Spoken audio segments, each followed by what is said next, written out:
Going live, going live. All right, we're live. It's all over.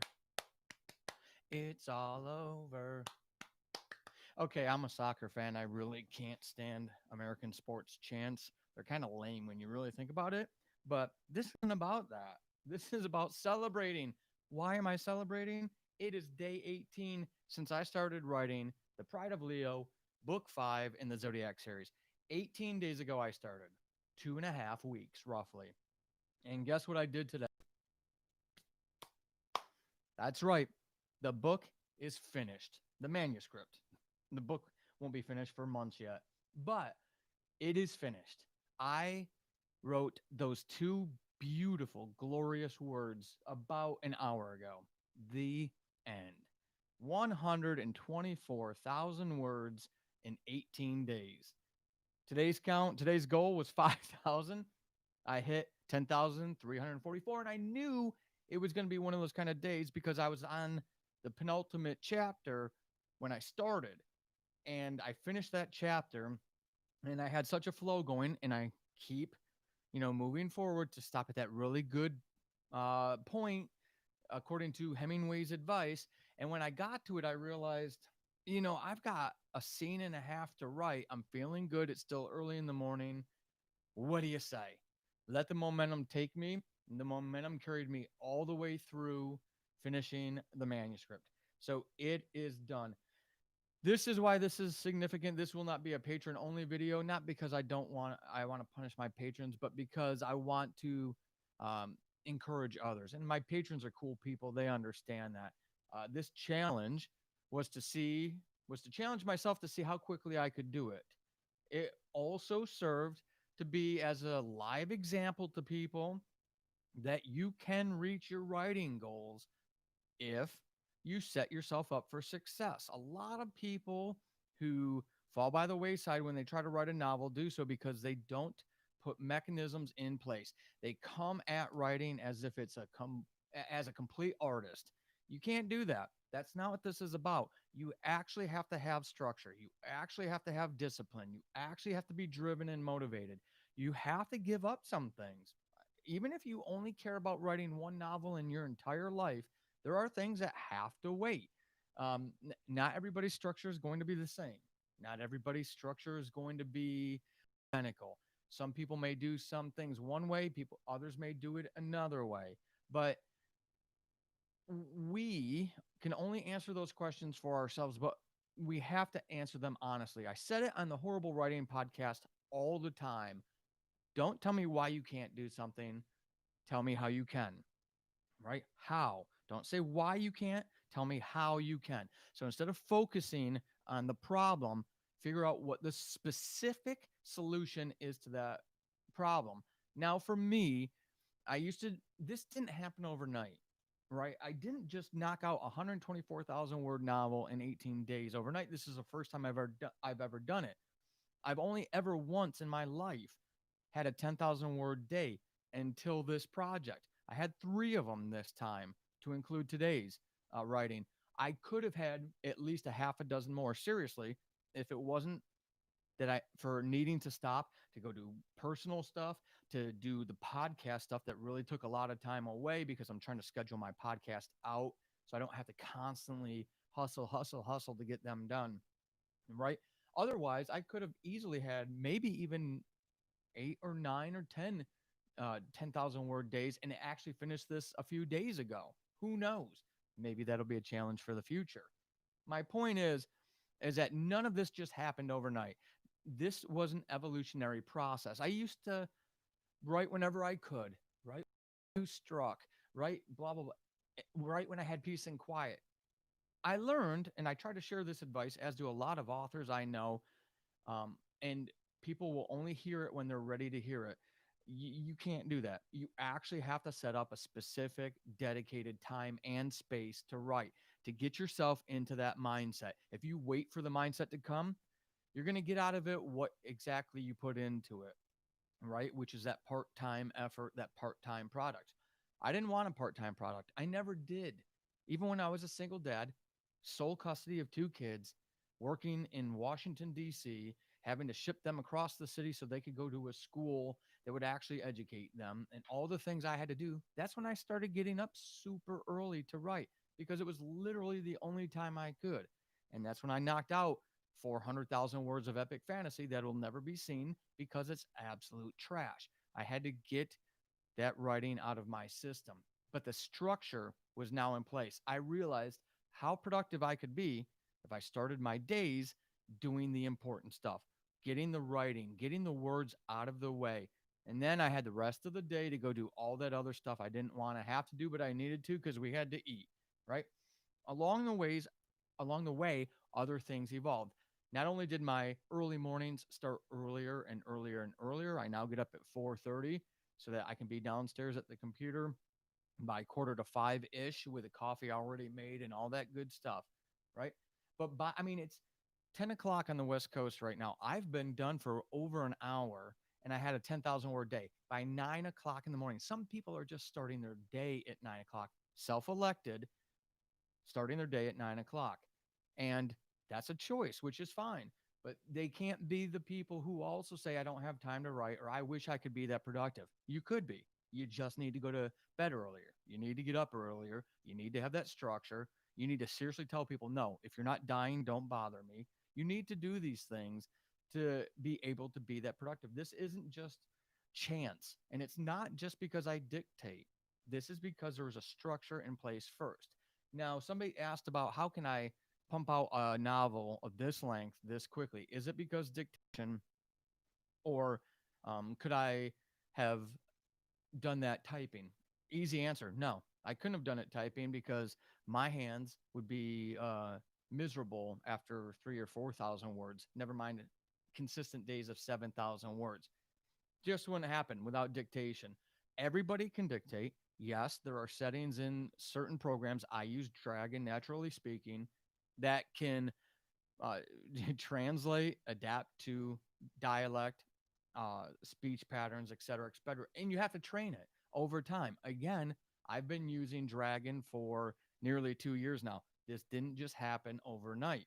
I've had to train it. I've had to train myself how to dictate more effectively. I didn't do this 2 years ago. I couldn't have had all these 10,000 word days.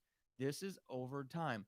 A lot of people want to have that convenient answer that, oh, well, I can't dictate. So therefore, and then they throw out that nagging realization that they could, they just don't want to make it a priority. And that's okay. But again, don't say that you can't do something. You can, you choose not to. Even if it's typing. I had a wonderful conversation with sci-fi author Blaze Ward this weekend. He showed me his personal writing space. He has to stand at a counter and type. I couldn't do that. I mean, for him, that works. That's why he has to, air quotes. For me, I couldn't do that. I would get distracted by so many things. It's not even funny, right? So I make sure that my structure suits my writing style. Blaze, his structure sets his writing style. He's already hit 1 million words this year. So whatever he's doing, it works for him. What works for you? Dictating works for me. Yes, there are, it's a messier editing process. It's not that messy. It really isn't. And it can be cleaned up and still done quicker than if I had typed it out. And what I mean is, I just need, my brain works so fast. I just have to get the story out. I've said it on the show before. Just write a damn story. You don't need to start going 12 levels deep in the culture and the society. You don't need to know exact terminology of mechanisms and things you're not even familiar with. For example, in today's writing, they're fighting on the rooftop of a building. I don't remember what those little air exchange unit thingies that, are circular and they rotate around. I don't remember what they're called. I don't care. As I was dictating, I just said open bracket, research name for air exchange unit, close bracket, and I kept moving. I don't have time to stop and look that up because it breaks the flow. It's all about keeping that flow going.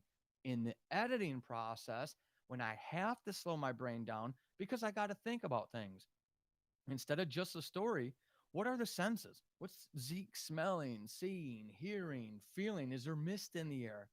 Right? These are the things that you expand and you enrich the story with. as you're going through the editing, and then you can flower it with finding out what the hell the name of an air exchange unit actually is. Don't stop the writing process to do that. Now, somebody asked, really seriously, what was different this time? And I've mentioned it in these vlogs before, and I'm going to explain all this stuff today because this is the last video in the series. But this writing, this new level for me of writing productivity is all attributable to the developmental editor. Cindy has been my editor for 5 books. Pride of Leo will be the 6th book she's been an editor on. And I asked her, and she offered, it was almost a simultaneous conversation. I asked her if she would be willing to look at the novel's outline before I started writing it, because she's had 4 books now to get used to the world, to Zeke, to the characters, all that stuff. She's got a better understanding of what's going on in this place. And she was more than agreeable. She took her time. She sent it back to me with some hard questions and some things I needed to think about. And I've said it in an earlier video. If you didn't watch all of them, you really should, because you get to see the entire impact of this novel on me. But I went back. I held this outline longer than I've ever held an outline in my life. Easily a month of my own work, not never mind how long she had it and what she needed to do. When it came back, and I thought about her comments, I thought, okay, yeah, that can work. Yeah, I could see that. No, that won't work. Right. I did that in my head. I went back and I thought I had the final outline. And then every other day, I was looking at that outline, just thinking, no, no, I need to do this here. I need to do that there. I went through so many revisions of that outline. I don't know how many, easily a dozen ish revisions of the outline that I thought was final and good and good to go. The thing for me that I realized in this process was taking those extra 3 weeks. Usually I had an outline for a week. I can, every genre is different. So don't judge your writing on what you're hearing from me. There are very formulaic genres where you are expected to hit certain tropes at certain points. Every book is the same. The names and the faces just change, and that's what readers want. So that's fine. But with fantasy, sci-fi, it's not like that.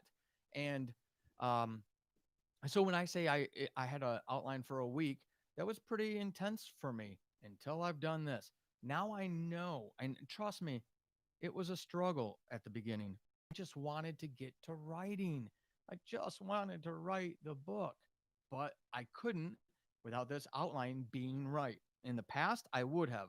I would have started and kind of adjusted on the fly, more of my pantser type of mentality.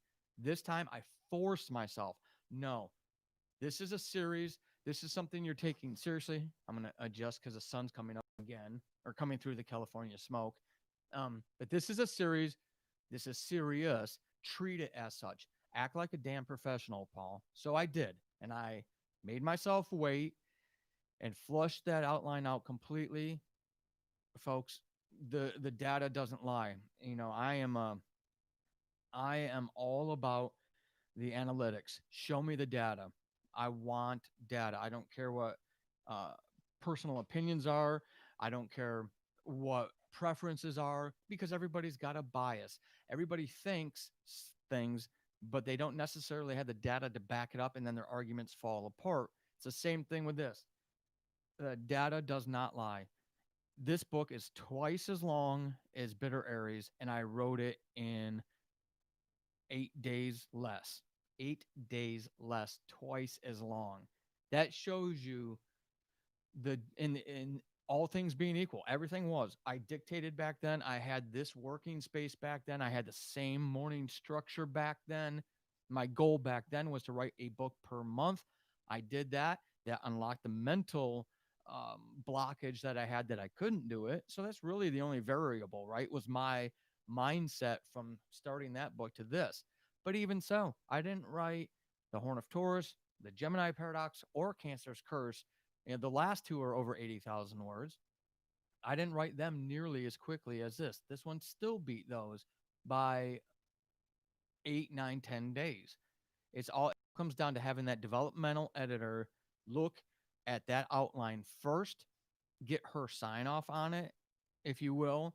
And then once I had it finalized, really force that temptation to wait, the draw of the temptation, to make sure that I was okay, that yes, this is how this book needs to flesh out. Then I was ready to go. One last thing that I want to encourage people to do, and I know writers have a bad habit of this. It's real easy to put our butts in this seat and be productive. And that's a good thing, especially if you're an indie writer.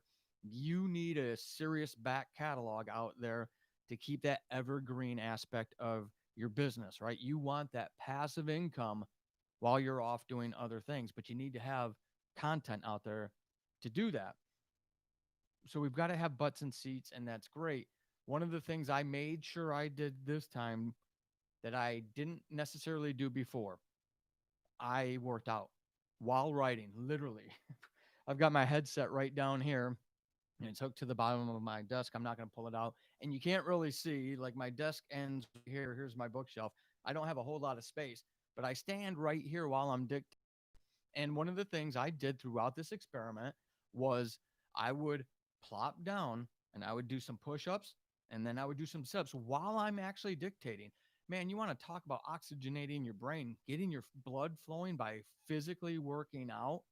Great way to do it. I've written a book on my phone before. Novel idea to podcast was an outline that I had on my Google Drive, and I would be out walking the dogs, and I would narrate into my phone while I'm walking my dogs.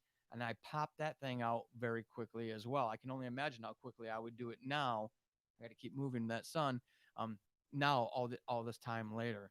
So maybe that's something you can do in your space. If you dictate, try it out. If you're not a worker outer, find something that works for you, but also please do yourself a favor and take care of yourself. Most importantly, definitely take care of yourself. But you all know the benefits of exercise. Whether or not we like exercise is not the point. There is scientifically backed benefits to exercising. All of us can do some of those things, whether modified or not, while we're writing. Why not start? Why not start seeing what you can do just to keep that blood flowing? Get up away from your seat, stand. If you don't dictate, at least stand and type. Move to a place where you can stand and type and get yourself actively going. That helped me get through some tougher mornings, especially in that middle part where everything kind of is like, oh God, this is the middle of the book part, right? Some of those days were tough. I documented them on this when I was talking about being exhausted, and aiming for a 3,000 word day. That was part of the normal process. Everybody goes through it in their middles. When the excitement of that act one is over and all the enticing fun stuff of introducing new people and new stories and story arcs and all that stuff, and before you start ramping up towards your climax, that part right in the middle is a tough one. This exercising helped me get through that and keep plugging along and getting big word counts each and every day. I hope that this experiment has been helpful to you. I know I'm getting preachy in this last video, but again, this is the last video I'm doing for this series. It's my last opportunity to be real and candid with you, right? Empowerment through candor. I don't do anybody any favors if I'm not being completely forthright and candid with folks. A lot of people have a lot of excuses why they can't do something. It's the most useless use of your time in the world. Stop. Figure out how you can. That's what it boils down to. You got to have that mindset. Yes, I can. I just need to figure out how. You can do it. I know you can. I did it. I had no idea this was going to finish in 18 days. I can't believe it. I'm absolutely pumped. It's a great Friday. My forehead is reflecting the sun. I'm not going to make you all suffer anymore. Come over to the Horrible Writing Writer Support Group on Facebook. Come join us. I put the link to the Facebook reading group down there below. If you want to support, the Patreon link is down there below. I'm going to keep talking to my patrons, not every day, but I will, because I think this is more beneficial and entertaining for people than a static post every once in a while. All right. You all have an epic Friday.